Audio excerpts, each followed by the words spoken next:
You guys want to hear something absolutely insane? Almost every dentist is licensed and allowed to offer clear aligners to their patients, but a majority of them don't even know what they're doing. On top of that, almost all of them have no idea how they're supposed to even get paid for the treatment. Crazy, right?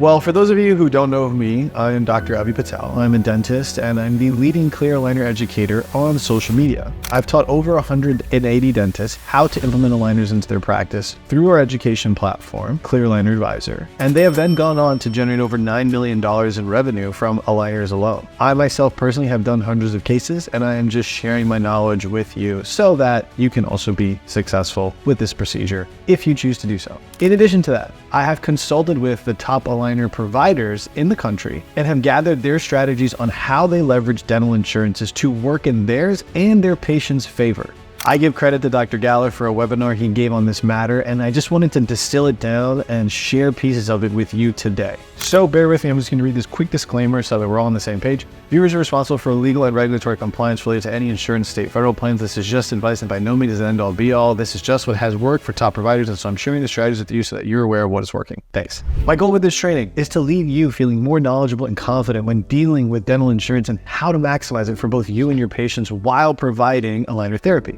And I'm going to walk you through what I call the aligner insurance playbook. The playbook consists of 3 major things: the 5 quick insurance tips for a smoother workflow, code breakdown and stacking, and then navigating different insurances. And just to remind you, this training works for all brands out there, so take it and run with it regardless of what brand you use.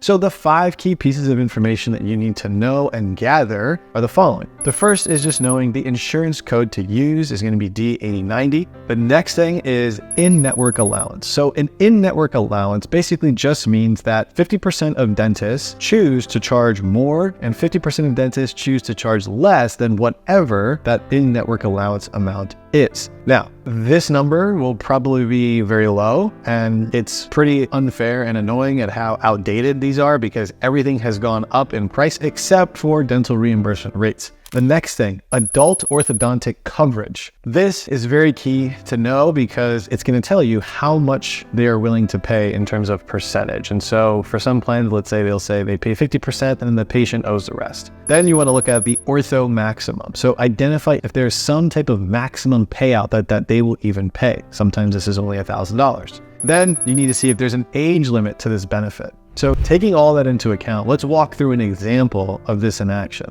So you got your insurance code, it's D8090, and you're charging $39.95. The in-network allowance is $32.18, okay? So you can take that, and then let's say they cover adult ortho at 50%. So at this rate, they'll pay $16.09, and then the patient will pay the other $16.09 to get you to that $32.18. But then, let's say this plan has an ortho maximum of $1,000. So it's funny because if they have an ortho maximum, that's all they're gonna pay. So even though they'll cover 50% and the $16.09, they're only gonna pay you $1,000. And by the way, if they have an age limit of 19 on the plan, they're not gonna cover the patient if they're over the age of 19. So if you've got a 20-year-old, none of the numbers above that even matter. They literally will not cover.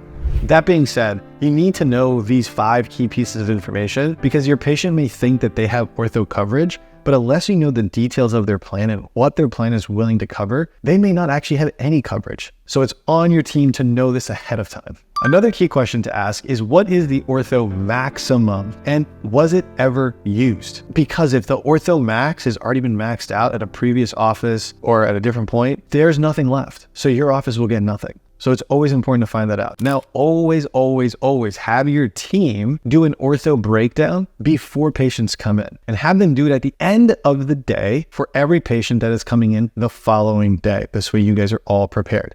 Now, what if I told you that there are insurance codes that you are not using that could significantly boost your revenue on aligner cases? And it's crucial to bill for every legitimate service that you provide, even those that are not covered by insurance, because they still have a dollar value and you still did the procedure. This blows my mind when dentists don't bill for what they do because they just want to help the patient out and then they turn around and complain that the insurance company is not paying them enough or reimbursing them for the work that they do. And so that's what we're going to go over here in relation to aligners. So here's some codes. 8660 is an ortho consult. So if you do an orthodontic consultation, you can bill for that. Then you can do 0350 and 0801. So if you take photos or you do some type of scan, you can bill for that. Then you've got the code 8999. This is a great code because you can basically call it whatever you want, and then you can also bill whatever you want. So in this case, we usually do the aligner software treatment plan, and then we bill for that accordingly. The reason why we do this is because to put a treatment plan together, to actually analyze it, right? If you're using a brand like Invisalign, it's a ClinCheck. If you're using other brands, they're called like Clear Pilot, stuff like that. Whatever the software is, where you have to look at the teeth and make modifications and spend time thinking about, is this predictable or not? What changes do I have to make? That takes up time. You also have to take into effect, are you presenting that to the patient? That takes up chair time, which can be billed for. And again, you charge however much you want for that. Then there's the 8680 orthodontic retainer code. And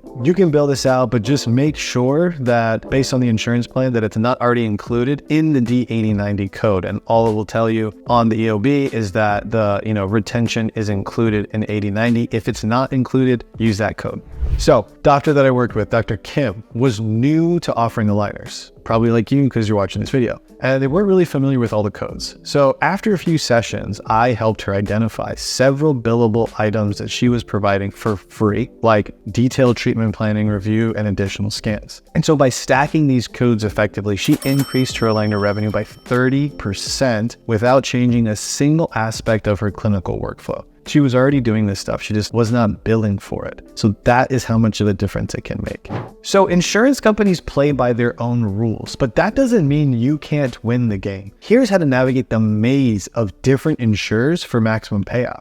Oh, by the way, before we get into that, I have a bunch of free aligner training resources. They're at our website, clearalineradvisor.co. I also have a course if you're someone who just wants everything put together and built out in a very step-by-step way. It's called Aligner Blueprint. It's for dentists who have either never done a case or have done a few, but they're kind of confused and lost. This is the best first step for you to take. So, different insurance companies have unique quirks and requirements that can impact payment, and it's very important to know the nuances. So Delta Dental is often the most straightforward, right? They either pay you in 1 or 2 payments, so it's clean. And I know a lot of dentists have strong opinions about Delta Dental, but that is how they work. Now, GEHA requires extra documentation for every claim. That does not mean they want x-rays or models or records. They just want you to write out everything that the patient has wrong with them. So, their occlusion relationship, what the damage is causing, all that kind of stuff. Is there crowding? Is there spacing? How it's impacting them? That's what they need. So you have to send in extra documentation. If you don't, they will deny it. Blue Cross Blue Shield needs monthly invoices. So you're not billing them, but they want to see that treatment is still happening on a monthly basis. And so you have to send them individual invoices on a monthly basis, and they will pay out accordingly.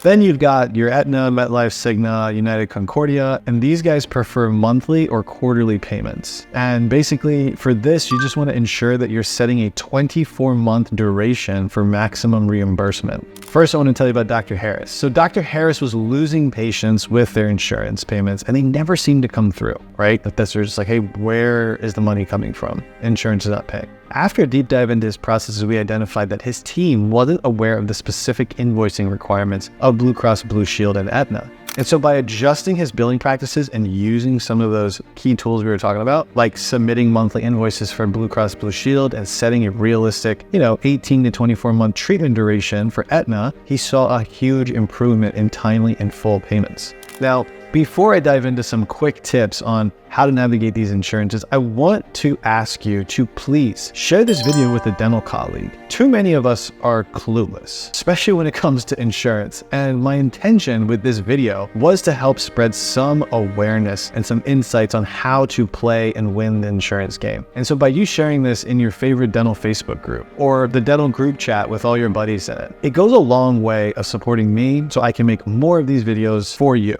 So let's get back to it, diving into some quick tips on navigating these insurances. Now, Aetna, MetLife, Cigna, and United, they work in those monthly or quarterly payments like I was saying before. So if you underestimate, they're not going to pay you anything more than what you estimated. And so something to remember is the average refinement rate in the industry is 2 to 3 refinements per case. So that is additional trays on top of the initial trays. So you want to always just anticipate and estimate just a little bit longer than what you actually think treatment is going to be. Something also to remember with these guys is they do what's called a placement amount of about $500 or so right off the bat. And then let's say you estimated 18 months for treatment, then you will get basically the amount they owe you divided by 18 less that $500. So it'll come out to like $100, $200 a month. Something to remember, you don't get rewarded for finishing treatment early. So take that into account when you're doing this stuff. Another tip to realize, or another tip that you could use, is having the patient pay the full amount and then just getting insurance to reimburse them directly. Because sometimes insurances will send you a check at the office when you can say, no, give it to the patient, and then you collect from the patient up front. Why?